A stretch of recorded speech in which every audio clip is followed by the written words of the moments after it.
Have you ever loved someone so deeply that you walked away from $1 billion life just to be with them, only for them to look you in the eye and say they never wanted you at all? That is exactly what happened to Ada. She was a maid. He was worth $80 billion, and she still chose someone else. Stay until the very end because what happens next will either break your heart or restore your faith in love. Her name was Ada Okafor, 26 years old, graceful in that quiet, unassuming way that most people overlooked.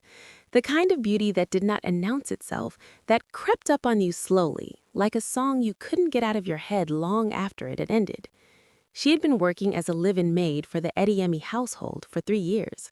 3 years of polishing floors that would never belong to her. 3 years of ironing shirts for a man she would never call hers. 3 years of swallowing her dignity with a smile every single morning. But Ada did not complain. She had learned early that life rarely consulted you before dealing its hand. She had watched her mother work her fingers raw just to keep them housed and fed. And when her mother passed, Ada had simply stepped into those same worn shoes and kept walking. What kept her going, the only soft thing in her hard life, was a name: Emeka. Emeka Nwachukwu, her childhood friend, the boy who had grown up 2 streets away from her in that dusty Enugu neighborhood where everyone knew everyone and secrets lasted only until sundown. The boy who had held her hand at her mother's funeral when she was 14 and said, "I'll always be here, Ada, I promise." She had carried that promise the way other women carried engagement rings, close to her heart, precious beyond measure. What she did not know, what she could not have known, was that her story was about to collide with a force far greater than anything her quiet world had prepared her for. His name was Damian Osei, 34 years old, CEO of Osei Global Industries, $80 billion in net worth and counting, a man who could buy entire governments with a phone call, and yet, somehow, could not sleep at night. He had come to the Ediemi estate on business, a merger, numbers, contracts, the kind of things his world was made of. But the moment he stepped out of that car and saw Ada, Ada who was on her knees scrubbing the garden path, Ada who didn't even look up when his car arrived because she was too focused on doing her job well, something inside Damian Osei shifted. He was not a man who was easily moved. Life had made him careful that way. Beautiful women had thrown themselves at him in boardrooms, in penthouses, in private islands. He had learned to see through all of it. But there was something about Ada that he could not classify, could not categorize, could not file away neatly into any folder in his mind. She was real. In a world full of performances and pretenses, Ada Okafor was simply, entirely, uncomplicatedly real. Over the following weeks, Damien found excuses to return to the estate. His business with the Edieries was concluded, but somehow there were always more things to discuss, always reasons to come back. He watched Ada quietly. He noticed how she hummed softly to herself when she thought no one was listening, how she slipped an extra piece of bread to the gardener's young son, how she paused at the old painting in the hallway every morning, just for a second before continuing her rounds. One evening, he stopped her in the corridor. "What painting is that?" he asked, nodding toward the old canvas she always stopped at. Ada blinked, surprised that he had noticed her noticing. "It's a village in the rain," she said simply. "It reminds me of home." He looked at the painting. Then he looked at her. "Where is home?" "Far from here," she said, and smiled the saddest smile he had ever seen. That night, Damian Osei did something he had not done in years. He thought about someone other than himself. Over the following month, something extraordinary happened. Damian Osei began to talk to Ada, not the way powerful men usually talk to service staff, above their heads, through their bodies, about them but never to them. He talked to her the way you talk to someone you actually want to hear from. He asked about her childhood. She told him about Enugu, about the red dust roads and the market women, and the way her mother used to sing while she cooked. He told her about Ghana, about a boy who grew up watching his father work 18-hour days to build something from nothing and who had chased that same relentless drive to the edge of the world and beyond. They were different in every way that the world could measure, and yet, the staff whispered, Mrs. Ediemi arched an eyebrow, the world waited. And then, 6 weeks after that first conversation in the corridor, Damian Osei gave the thing no one saw coming. He proposed. Not with fanfare, not with a ring and a champagne glass or helicopters or a trending social media post. He came to her in the garden in the early morning before anyone else was awake, and he said very quietly, Ada, I know who you are. I know what you came from, and I know what people will say, but I have never been certain of anything the way I am certain of this. I want to build my life with you, if you'll let me. The garden was silent. Ada's hands trembled. She looked at this man, this impossibly powerful, this impossibly sincere man, and she felt something she had not expected to feel. She felt the pull. But then, in the deepest chamber of her heart, she felt something else. Emeka. I'm sorry, she whispered. There is someone. There has always been someone. I can't. Damian did not argue, did not pressure, did not use the weight of his wealth to bend her. He simply nodded, slowly, carefully, the way a man nods when something inside him breaks quietly. Then I hope he deserves you, he said, and he walked away. Before we go further, drop a comment below and tell me, would you have said yes to Damian, or would you have held on to your first love? Because I promise you, what happens next is going to make this the hardest question you've ever answered. Subscribe so you don't miss a single second of this story. Ada left the Ediemi estate the following week. She quit her job, packed her 2 bags, said goodbye to the painting in the hallway, and she went to find Emeka. She told herself it was courage, that she was finally choosing herself, choosing the love she had always known, the love that was real and earned and rooted in a shared history. What she did not know, what she could not have known, was that her story was about to collide with a force far greater than anything her quiet world had prepared her for. 3 days earlier, someone had gotten to Emeka first. A quiet man in a gray suit had appeared at Emeka's Nwachukwu office, a small accounting firm in Lagos, and laid a very simple proposition on the table. Not from Damian Osei, let that be clear. The man was from the Ediemi family, Mrs. Ediemi to be precise, who had watched the whole drama unfold in her estate and decided with the cold calculation of a woman who had spent 40 years protecting old money that she would not allow a maid to become the wife of a billionaire through her household. The proposition was simple: discredit Ada, push her away, make her go back to where she came from, and in exchange, a sum of money that would change Emeka's life, clear his debts, fund his dreams, set his family up for a generation. Emeka Nwachukwu sat with that proposition for 48 hours. He told himself he was thinking. What he was really doing was negotiating with his own conscience and losing. When Ada finally reached him, nervous, hopeful, carrying every tender dream she had ever built around his name, Emeka looked her in the eye and said the words that would fracture her world. Ada, I'm sorry. I don't have those kinds of feelings for you. I never did. We were children. It was nothing. You need to move on. The silence that followed those words was the loudest silence Ada had ever heard. She searched his face for the lie. She knew this man. She had known him for 20 years. She had memorized the way he laughed. She had stood at his father's grave with him. She had held the shape of his name in her mouth like something sacred. But Emeka did not flinch. He had made his choice, and he held it. Please, don't contact me again, he said. Ada walked out of his office building into a city that suddenly felt like a foreign country.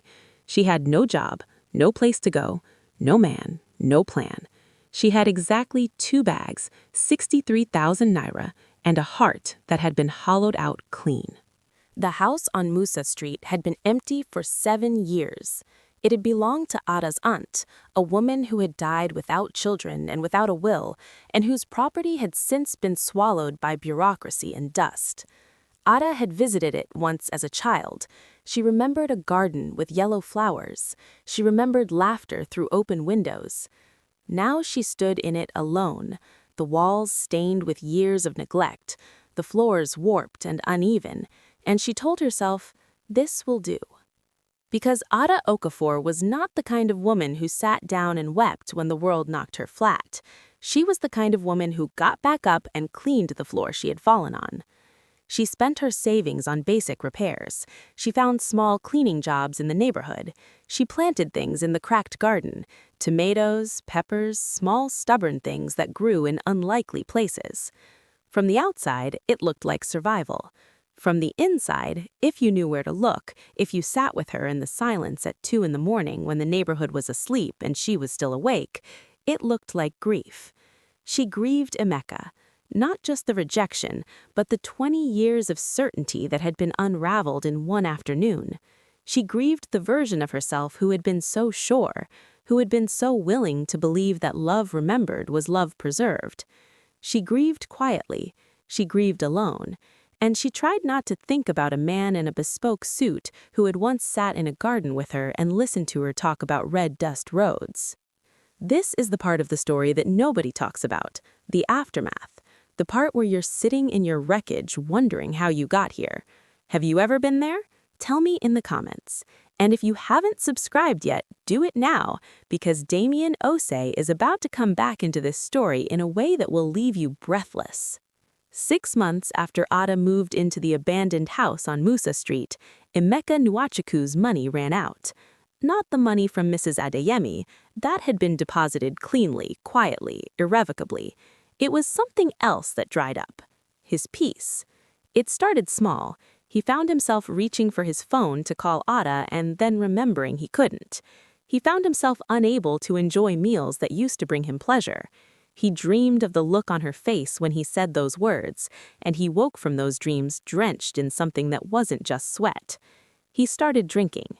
Then his younger brother, who knew nothing about the deal but had heard gossip about Ada, ran into her at the market one afternoon. He came home and told Emeka casually, "You know that Ada girl you grew up with? She's living in some crumbling house on Musa Street. Looks like things haven't been easy for her." Emeka put down his glass. He went to find her. He stood outside that house for 20 minutes before he knocked. When Ada opened the door, she looked at him the way you look at someone you once trusted with your whole heart, with a distance that is more devastating than hatred, because hatred still carries heat, and what Ada gave him was cold. "Why are you here, Emeka?" He told her everything. He told her about the man in the gray suit, about Mrs. Adeyemi, about the money, about the 48 hours he had spent telling himself he was doing what was practical, what was necessary, what was smart. He cried. Emeka Nwachukwu, who had not cried at his own father's funeral, stood in Ada's broken doorway and wept. Ada listened to all of it. When he was done, she was quiet for a long time. Then she said, "Thank you for telling me. Now please go." "Ada." "Go, Emeka." She closed the door, and then she sat on the floor of her crumbling kitchen and stared at the ceiling for a very long time. She did not cry. She was too tired to cry. But something important happened in that quiet moment on that cracked floor. Ada Okafor decided, fully, finally, with the bone-deep clarity that only comes after you have lost everything you thought you needed, that she was done. Done waiting, done holding on, done building her life around someone else's promise. From that moment, she belonged only to herself. Damian Osei had not stopped thinking about Ada. He had tried. He had expanded his company into 3 new markets. He attended galas and charity functions and diplomatic dinners. He had been photographed with senators and celebrities and the sort of beautiful people whose faces appeared on magazine covers. None of it reached him. He kept thinking about a woman in a maid's uniform who paused every morning in front of a painting of a village in the rain. He kept thinking about the way she said, "Far from here," with that sad, complete smile, as if distance were simply a fact she had made her peace with. His PA, Kemi, who had worked for him for 6 years and knew his silences better than most people knew their own thoughts, finally asked one evening after a particularly distracted board meeting, "Sir, who is she?" Damian had looked up from his papers, startled. Then, very quietly, he had told Kemi about Ada. Kemi listened carefully. Then she said, "If you let her go the first time because she asked you to, that was respect. If you never go back at all, that is cowardice." Damian was quiet for a long time after that. "Find out where she is," he said finally. What Kemi found made Damian's blood go cold. Ada Okafor, the woman who had turned down a billionaire for love, was living alone in an abandoned house on Musa Street, working odd cleaning jobs, growing tomatoes in a cracked garden. Damian sat with that information. Then he stood up, straightened his jacket, and said, "Get the car." Ada was in her garden when she heard the knock. She had spent the afternoon pulling weeds from around her tomato plants, and her face was covered in the honest grime of real work. Her hair was tied up in a simple wrap. Her feet were bare. She went to the door expecting Mrs. Bello from next door, who sometimes brought extra stew. She did not expect Damian Osei. For a moment, neither of them spoke. Ada became immediately painfully aware of her soil-stained hands, her bare feet, the crumbling doorframe behind her, and she straightened her spine, the way she always had, the way her mother had taught her, and looked him directly in the eye. "How did you find me?" He said, "I'm good at finding things that matter." "What do you want, Damian?" He looked at her for a long moment, and then he said something she had not expected. "Nothing. I came to see how you are, that's all." Ada stared at him. "You drove all the way here in that car just to see how I am?" "Yes." She opened the door wider. "The kitchen is this way." They sat at her small table, him in his $1,000 suit, her in her gardening clothes, and she made tea on a single electric burner, and they talked for 3 hours. She told him about Emeka, all of it. The childhood friendship, the proposal she turned down, the rejection, the truth she had learned 6 months too late. She told him without weeping, with the calm of a woman who had already done all her crying alone on her kitchen floor. Damian listened the way he always listened to her, completely, without interrupting, without trying to fix or minimize or reframe. When she was done, he said, "I'm sorry that happened to you, Ada." Just that. Just sorry. And somehow, of all the things anyone had said to her in all those months, those 4 words undid her the most completely. She pressed her lips together, looked down at her tea, and nodded once.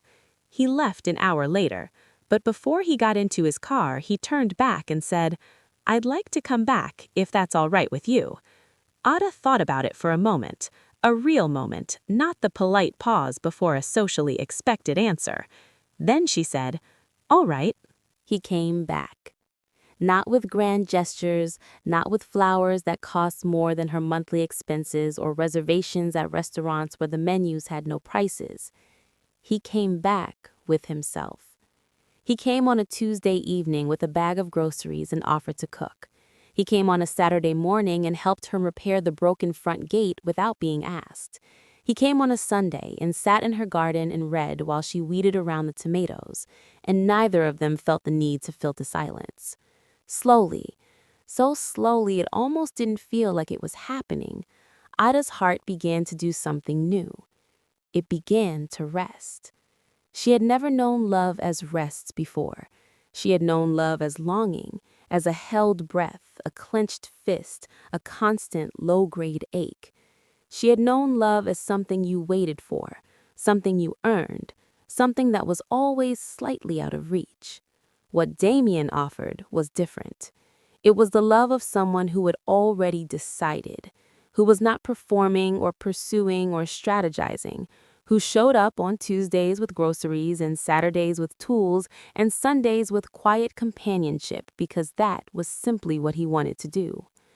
One evening, 3 months into his return, Ada looked up from her garden and saw him standing at her gate with a foolish grin on his face because he had dropped the bag of mangoes he was carrying and they had rolled all the way down the street. She laughed, a real laugh, full and unguarded and startled out of her, the kind of laugh that you forget you're capable of until it's already happened. Damian looked at her laughing and went very still, because he had never heard that sound before, and it was the most beautiful thing he had ever heard in his life. "I love you," he said. It came out the way truths do, not planned, not performed, just present, just true. Ada's laughter faded. She looked at him across the gate, surrounded by rolling mangoes, the evening light turning everything amber. "I know," she said softly. "Do you—" "Yes," she said, before he could finish. "I do." Damian proposed for the second time on a warm Thursday evening in Ada's kitchen. He had not hired a string quartet. He had not arranged for rose petals or skywriting or a photographer hidden in the bushes. He had cooked, badly, endearingly, with the focused seriousness of a man who was absolutely committed to a task that was clearly outside his expertise.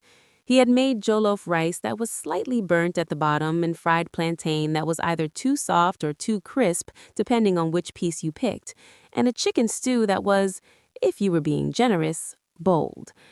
Ada had eaten every bite and told him it was wonderful. After dinner, he had reached into his jacket pocket and placed a ring on the table between them. It was not the largest diamond she had ever seen. It was not flashy or ostentatious or the kind of ring that appeared in celebrity news. It was a ring with a single dark stone, deep blue, like still water, like the night sky over a village she had loved and lost. "It's a sapphire," he said, "because you told me once that your mother's favorite color was blue." Ada stared at the ring.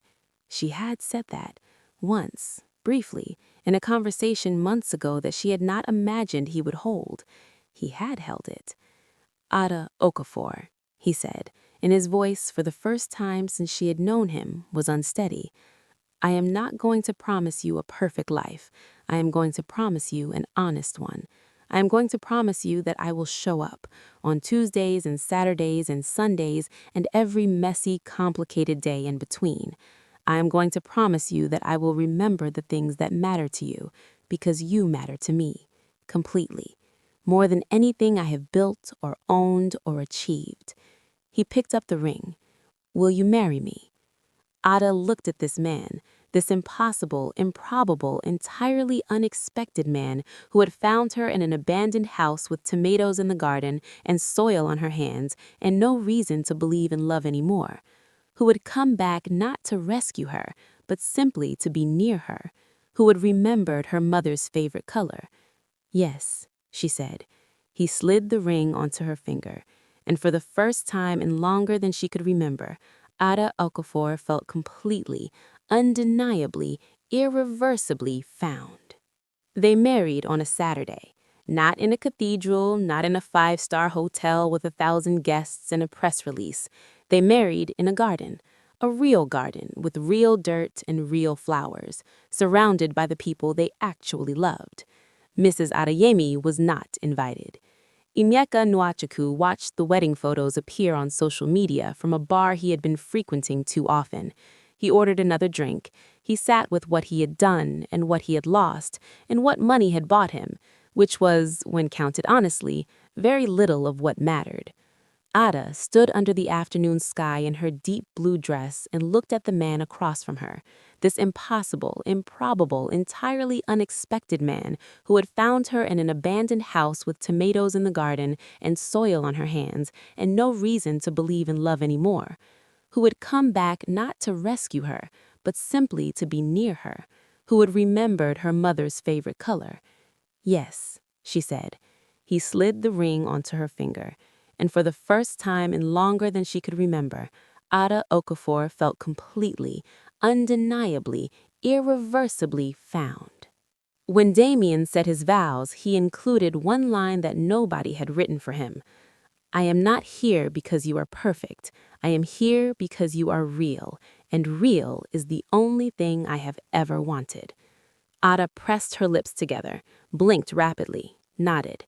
Then she smiled, that wide, unguarded, startled smile that he had been chasing from the first moment he heard it rolling down a street along with a bag of mangoes. The garden erupted in applause. Here's what Ada's story teaches us. Not about billionaires, not about maids, not about betrayal or rejection or the strange economics of love. It teaches us this: Sometimes the love that is meant for you will not arrive the way you expected. It will not arrive wearing the face you prepared yourself for or carrying the history you already know. It will arrive wearing a bespoke suit on a Tuesday with a bag of groceries, standing at a crumbling gate, willing to wait. And sometimes, not always, but sometimes, the heart that breaks you open is not the one that breaks you down. Okafor turned down $1 billion for love.